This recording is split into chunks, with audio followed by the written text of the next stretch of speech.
Cahayapurnama memicu kontroversi. Apalagi kalimat itu diucapkan dalam sebuah wawancara langsung dengan sebuah stasiun televisi.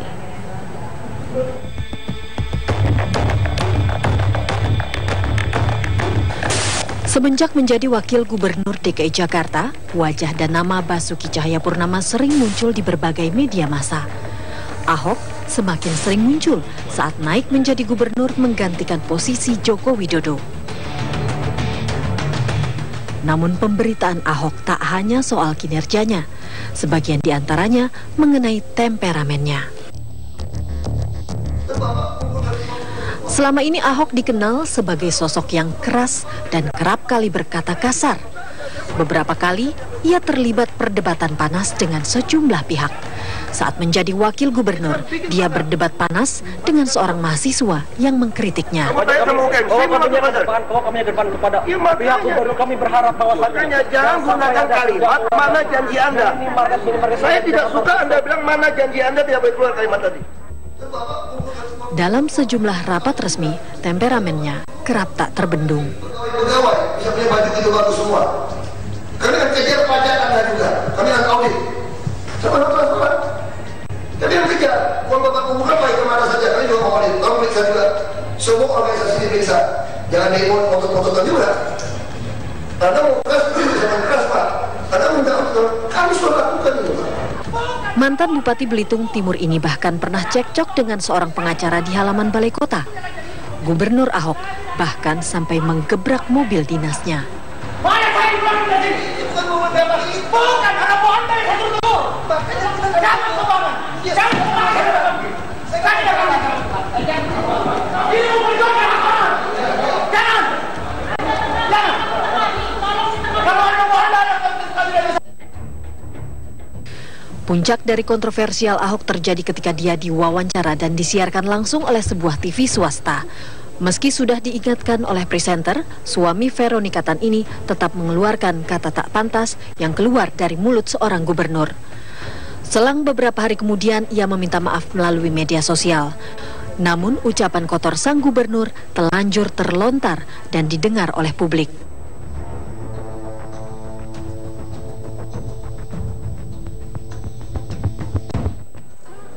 Pak Gubernur yang terhormat, perkenalkan, saya adalah seorang warga Jakarta. Saya lahir dan besar di Jakarta, begitupun orang tua dan kakek nenek saya. Selama hampir 50 tahun, saya ikuti kiprah semua gubernur Jakarta dan ikut peduli membangun daerah ini. Sebagai warga, saya punya harapan besar setiap gubernur DKI Jakarta menjadi pemimpin yang sukses dan menjadi kebanggaan serta panutan semua warganya. Namun saya sangat terusik ketika seringkali menyaksikan Bapak di televisi tampil bicara dengan menggunakan bahasa yang sangat tidak santun dan bahkan beberapa kali mengeluarkan kata-kata kasar dan kotor. Bapak sebagai gubernur menggunakan kosakata yang lebih sering saya dengar saat anak-anak sedang bertengkar dan saling mengumpat satu dengan yang lain. Pada awalnya saya coba memahami mungkin Bapak sedang marah atau kesal. Namun perilaku ini sering berulang dan semakin hari kata-kata yang Bapak gunakan semakin kasar dan kotor.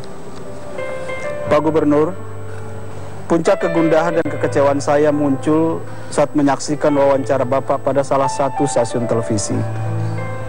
Meski di awal pembawa acara sudah mengingatkan Bapak bahwa acara tersebut disiarkan langsung, ternyata lagi-lagi kosakata kotor dan kasar itu keluar dari mulut Bapak, sang Gubernur DKI Jakarta.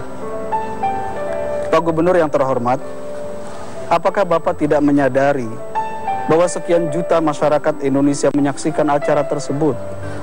Apakah Bapak tidak mengingat bahwa sosok gubernur adalah seorang yang dijadikan panutan oleh masyarakat Jakarta, termasuk sekian banyak anak-anak dan remaja kita yang sangat butuh pembelajaran dan keteladanan yang baik? Saya dukung semua program Bapak yang baik dan saya dukung semua upaya Bapak untuk membersihkan Jakarta. Tapi lagi-lagi pesan saya sebagai warga Bapak, lakukanlah semua itu dengan cara yang baik, dengan gunakan kata-kata yang juga baik. Dalam bahasa agama yang saya pahami, tolaklah kejahatan itu dengan cara-cara yang baik. Mbak, Itu tadi adalah surat terbuka yang disampaikan oleh warga DKI Jakarta yang juga merupakan Ketua Komisi 1 dari DPR RI, Pak Mahfud Siddiq. Ya. Selamat sore. Selamat sore, Mas Rizky. Kemudian ada dari Komisi Penyiaran Indonesia, Mbak Agatha. Selamat sore. Pak Mahfud, ini adalah surat terbuka yang ditujukan kepada Gubernur DKI Jakarta, Basuki Cahayapurnama atau Ahok. Ya. Apa yang membuat Pak Mahfud harus memberikan atau mengirimkan surat terbuka untuk Pak Gubernur? Kita akan perbincangkan terkait dengan itu juga dari sisi dari Komisi Penyiaran Indonesia. Namun kita harus jeda dulu sejenak, kami kembali sesaat lagi.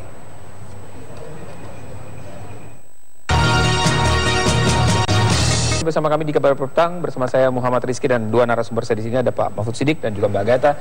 Saya ke Pak Mahfud, tadi sudah Bapak bacakan Pak Mahfud, ya, surat terbuka, ya, sebagian dari surat terbuka yang Anda kirimkan kepada Gubernur DKI, Basuki Cahayapurnama. Mengapa membuat Anda untuk membuat surat terbuka ini? Ya, jadi gini Mas Rizky, saya hadir di sini sebagai warga Jakarta ya, bukan sebagai yang lain-lain. Saya hidup di Jakarta ini sudah hampir 50 tahun. Dan sepanjang saya hidup itu, saya mengikuti 9 gubernur. Dari sejak Pak Ali Sadikin, pertama kali jadi gubernur tahun 66, tahun itulah saya lahir. Jadi saya lahir dan besar di Jakarta jauh sebelum Pak Ahok ini jadi gubernur dan jauh sebelum Pak Ahok ini pindah ke Jakarta, begitu ya. Jadi saya merasa Jakarta ini adalah tanah air kedua saya setelah Indonesia. Nah, yang kedua, sepanjang saya mengikuti perjalanan para gubernur DKI, ya paling tidak dari sejak Pak Ali Sadikin, kemudian Pak Cokro Pranolo, ada juga Pak Sutioso ya, sampai kemudian Pak Jokowi dan digantikan Pak Ahok ini, saya melihat para gubernur ini dalam sejarah mereka belum pernah sekalipun saya mendengar menggunakan kata-kata yang tidak pantas di hadapan publik, apalagi di media. Tidak pernah berbicara dengan bahasa gue elu, ya, tidak pernah berbicara dengan ungkapan-ungkapan kotor yang sangat tidak pantas dan tidak sopan, itu tidak pernah ada. Padahal kalau berbicara ketegasan, Pak Ali Sadikin itu kurang tegas apa? Orang takut semua dengan Pak Ali Sadikin. Pak Sutioso itu kalau udah gusur orang kan nggak pernah tanggung-tanggung. Ya, dan polisi Pamung Praja DKI itu populernya di zaman Pak Sutioso. Tapi sebegitunya Pak Sutioso, seingat saya ya, sebagai orang Jakarta ini, tidak pernah sekalipun beliau menggunakan kata-kata kasar. Nah, baru kali inilah dalam sejarah Gubernur DKI, ya saya menyaksikan kok begitu sering mengumbar kata-kata yang kasar, marah di depan publik gitu ya. Dan bahkan puncaknya adalah ketika saya nonton di wawancara Pak Ahok ya di televisi swasta, keluar kata-kata yang Masya Allah sampai ibu saya itu istighfar berkali-kali gitu ya. Jadi saya melihat ini sudah tidak bisa dibiarkan. Saya warga Jakarta, saya punya hak terhadap gubernur saya untuk saya tegur. Tapi saya ingin menegur dengan cara yang baik dan saya buat surat terbuka karena memang ya kata-kata yang disampaikan Pak Ahok juga dilakukan secara terbuka. Sudah dikirimkan langsung ke Balai Kota? Mudah-mudahan dalam beberapa hari ini saya akan kirimkan surat itu dan mudah-mudahan Pak Ahok juga bisa terima surat itu dan saya sangat berharap Pak Ahok bisa menjawab surat saya. Kalau kita berbicara soal Ahok, gaya kepemimpinannya, gaya bicaranya, bukan sesuatu hal yang baru. Ketika Pak Ahok tadi seperti disampaikan Pak Mahfud sendiri bahwa sudah berulang kali Pak Ahok seperti itu. Nah, kemudian apa yang membuat hari ini begitu sepertinya gemas dengan Gubernur DKI Jakarta ini? Ya, begini ya, saya tidak mempersoalkan apa yang menjadi substansi persoalan yang dihadapi Pak Ahok sebagai gubernur. Apakah itu soal anggaran, apakah itu soal bersih-bersih dan segala macam.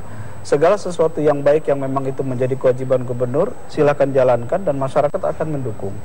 Termasuk kalau dia mau ribut dengan DPRD dan DPRD salah, dan dia bisa buktikan, kita juga akan dukung. Ini tidak ada hubungannya dengan itu, masalah DPRD dan Pak Ahok. Saya mengabaikan itu semua, itu wilayah politik, tapi saya lebih concern, lebih perhatian pada Anda ini pemimpin. Gubernur ini pemimpin yang harus menjadi panutan dan teladan banyak orang. Saya terus terang ya, kalau melihat anak-anak sekarang ini ngomong sesama mereka itu kok gampang sekali mengeluarkan kata-kata kotor, gampang membuli satu sama lain, teriak-teriak kalau bicara. saya melihat bahwa kita ini krisis kepemimpinan, keteladanan, krisis di dalam berkomunikasi yang baik, ya, yang punya nuansa rasa hormat dan sayang. Dan saya berharap bahwa semua pemimpin di semua level itu bisa memberikan keteladanan. Lah, dalam situasi seperti ini kok ada pemimpin DKI berbicaranya begitu, saya khawatir terjadi duplikasi cara dan gaya komunikasi ini di masyarakat kita. Ini yang saya tidak inginkan. Karena terus terang banyak yang bertanya. Saya kebetulan Mas Rizky dalam tugas-tugas saya ini berkomunikasi, berinteraksi dengan banyak orang dan tokoh-tokoh dari berbagai negara. Mereka juga ya terkaget-kaget juga dan bertanya juga, itu gubernur Anda ya?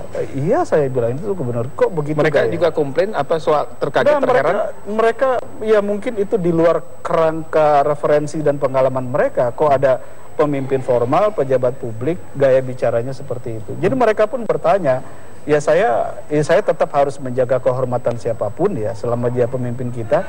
Cuma menurut saya ini harus disadari oleh Pak Gubernur. Oke. Saya ke Mbak Agatha. Kalau tadi kan dari warga DKI Jakarta, kebetulan Pak Ahok sebagai pejabat, ya, pejabat publik, kemudian seringkali berbicara di depan publik tentu. Kemudian kemarin itu di salah satu televisi. Nah, ini bagaimana sesungguhnya, apa yang bisa dilakukan ketika itu wawancara sedang berlangsung live, kemudian pejabat publik itu kita tahu bahwa sering berbicara ceplas-ceplos. Baik, Mas Rizky. Pertama, KPI menyikapi ini, kasus tersiarnya kata-kata yang sangat kasar ini, bahwa kasus ini adalah merupakan sebuah pelanggaran yang berat. Dan stasiun televisi yang menyiarkan wajib mempertanggungjawabkan. Karena Mas Rizky, kasus-kasus seperti ini tidak bisa dibiarkan. Saya selalu mengatakan bahwa tersiarnya kata-kata yang tidak layak ini merupakan sebuah pelecehan ruang publik. Mengapa ruang publik? Karena mungkin Pak Gubernur tidak menyadari ya, dengan apa yang disampaikan itu dia menggunakan ranah publik, meminjam frekuensi milik publik. Sudah sepantasnya publik ini dihormati dan tidak pantas diperdengarkan kata-kata yang sangat kotor dan sangat kasar itu. Gitu. Jadi kami di KPI akan menyikapi dengan tegas, termasuk kepada stasiun televisinya. Tapi bukankah itu sudah diingatkan oleh? Ya. Ini ada dua permasalahan. Yang pertama adalah bahwa talkshow ini disiarkan secara live. Tapi apakah dengan alasan live lalu tanggung jawab lembaga penyiaran bisa lepas begitu saja? Kemudian juga pewawancara sudah mengingatkan kepada narasumber dan sang gubernur ternyata malah semakin emosi dan kembali mengulang kata-kata kasar dan kata-kata kotor itu. Apa yang harus dilakukan? Sebenarnya KPI sudah membuat pedoman perilaku penyiaran dan standar program siaran bagi stasiun televisi dan radio mengenai apa yang boleh dan tidak boleh dilakukan. Nah, kalau kasus live seperti ini, apa yang harus dilakukan? Pertama adalah pewawancara harus mengingatkan. Kalau tidak bisa diingatkan, harus segera di-cut. Caranya dengan apa? Produser mungkin segera melakukan jeda iklan atau break iklan. Sampai juga pewawancara menyampaikan permintaan maaf kepada publik. Karena tadi saya katakan, publik ini pemilik utuh frekuensi yang harus dihormati. Begitu. Oke, itu dari segi penyiaran. Bagaimana dengan pejabat publiknya, Pak Mahfud? Kalau menurut Pak Mahfud, apakah harus sampai meminta maaf sang pejabat publiknya atau gubernurnya, atau cukup tadi dari media yang menyiarkan ketika seseorang itu berbicara kasar atau kotor? Tapi kita harus jeda dulu sejenak. Kami kembali usai jeda pariwara berikut ini.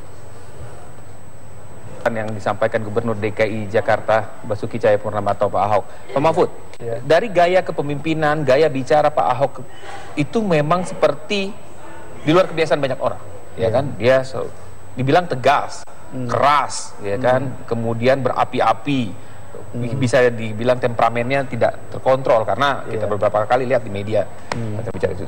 Jadi sebenarnya bukan hal yang baru Pak Ahok itu seperti ini, begitu. Apa komentarnya sebagai warga DKI?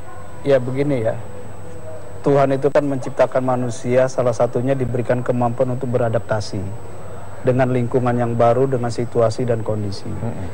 Ketika kita mampu beradaptasi, menyesuaikan diri, itulah kecerdasan kita, gitu.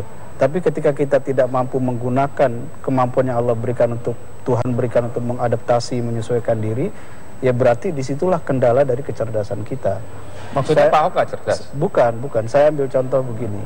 Saya punya beberapa teman yang dulu masih mudanya itu preman beneran. Preman beneran gitu ya. Maksudnya Pak Ahok bukan preman beneran. Preman beneran tapi kemudian sekarang dia jadi pejabat publik. Oh, jadi pejabat juga maksudnya. Jadi pejabat publik dan ternyata apa? Dia mampu melakukan penyesuaian. Ya, cara bicaranya, cara berpenampilannya, Karena dia sadar betul bahwa oh gue sekarang pejabat publik, gue bukan preman gitu. Jadi preman pun juga melakukan penyesuaian diri. Ahok kan yang saya baca riwayat hidupnya, dia tidak pernah jadi preman kan gitu, ya. Jadi lebih mudah sebenarnya bagi Ahok itu ketika menjadi publik untuk melakukan penyesuaian diri. Mungkin Pak Ahok itu begitu geram, begitu kesal apa yang terjadi di DKI Jakarta selama ini dibiarkan. Sehingga dia ketika mengurus DKI Jakarta, gila ini semua masalah. Jadi dia harus melakukan dengan cara-cara yang luar biasa. Gimana? Kalau itu alasannya begini, saya menyarankan Pak Ahok, cobalah baca riwayat hidup Pak Ali Sadikin ketika jadi gubernur. Ketegasan Pak Ali Sadikin, ya, kecepatan dalam bekerja Pak Ali Sadikin, dan konsistensinya, ini belum apa-apa. Beliau 11 tahun jadi gubernur. Pak Ahok ini kan jadi gubernur belum setahun ya. Sebelumnya wakil gubernur. Coba baca bagaimana Cokro Pranolo, yang juga sangat populer di masyarakat. Ketegasan itu tidak harus bersamaan dengan dalam tanda petik premanisme, tidak. Gitu. Justru yang saya sampaikan begini, karena saya orang Jakarta asli, saya banyak bergaul dengan kiai-kiai yang ada di Jakarta, ya habaib yang ada di Jakarta. Mereka bilang begini ke saya, Pak Mahfud, kita ini udah lama lah, udah banyak punya gubernur, dari Pak Ali Sadikin dan segala macam. Semua gubernur itu ya sering datang ke kita, cium tangan, minta nasihat gitu ya. Walaupun kami tahu kadang-kadang itu basa-basi, tapi ya kita berikan nasihat, itu itikat baik. Nah sekarang ini mereka bingung, kira-kira yang gubernur yang ini sekarang ini mau nggak datang ke kita ya, mau nggak minta nasihat sama kita ya. Jadi orang-orang tua pun juga punya pesimisme sekarang ini. Terus yang lain juga begini ya, saya ambil gambaran begini, kalau Ahok ngomong gue lu dilarang oleh undang-undang, nggak dilarang. Iya, apalagi di dalam agama haram nggak? Ya nggak juga haram gitu ya. Cuma persoalannya begini, kalau anak kecil di depan publik ngomong gue elu, ya kita bisa maklum ya, namanya anak-anak gitu ya. Tapi kalau ada kiai misalnya, ya ada ustadz misalnya ngomong gue elu, ya kok ustadz ngomong gue elu kan gitu. Ya sama ketika misalnya di mall kita lihat ada anak muda pakai celana pendek, pakai lengan pendek, ya, oh ya anak muda. Tapi kalau ada ustadz, ada kiai begitu kan, oh ya nggak pantas. Jadi pejabat publik pun juga berlaku begitu. Mungkin kalau Ahok itu dia pengusaha biasa, dia pedagang biasa, mau ngomong gue lu gitu ya, mau nyebut kotoran toilet segala macam juga mungkin orang nggak akan persoalkan. Tapi begitu dia jadi gubernur, disitulah berlaku asas kepantasan. Apakah pantas? Mau dia marah ke, mau dia lagi senang ke, apakah pantas dia mengeluarkan kata-kata itu? Tapi sudah pantas kan jadi gubernur Pak Ahok? Ya, saya dulu milih gubernurnya sih ya, bukan wakilnya, kan beliau dulu wakil ini kan. Baik, kita masih akan lanjutkan perbincangan kita Pak Mahfud, Mbak Agatha. Namun kita sekali lagi harus jeda dulu sejenak, kami kembali sesaat lagi. Petang hari ini saya ke Mbak Agatha, Mbak melanjutkan tadi apa yang kita diskusikan pada sore hari ini. Bagaimana ke depan ini, bagaimana pejabat publik, kemudian bagaimana media penyebaran, khususnya Pak Ahok ini tidak lagi seperti itu. Baik, Mas Rizky, kasus Ahok ini akan target ya buat semua stasiun TV terkait bagaimana sebuah lembaga penyiaran mengambil keputusan untuk menyiarkan itu live atau tidak, termasuk juga melakukan seleksi terhadap narasumber, termasuk juga pejabat. Dan ternyata terbukti seorang pejabat pun bisa mengungkapkan kata-kata yang tidak pantas. Saya ambil contoh, Amerika negara yang sangat liberal. Mereka punya panduan mengenai batasan kata-kata apa yang boleh dan tidak boleh. Bahkan ada 7 dirty words atau 7 kata-kata kasar dan kata-kata kotor yang tidak boleh muncul di ranah publik. Itu Amerika. Kita Indonesia negara yang sangat menjunjung tinggi budaya ketimuran, sopan santun, norma, nilai dan etika. Sungguh memprihatinkan memang, dan ini terjadi oleh seorang pejabat yang bicara di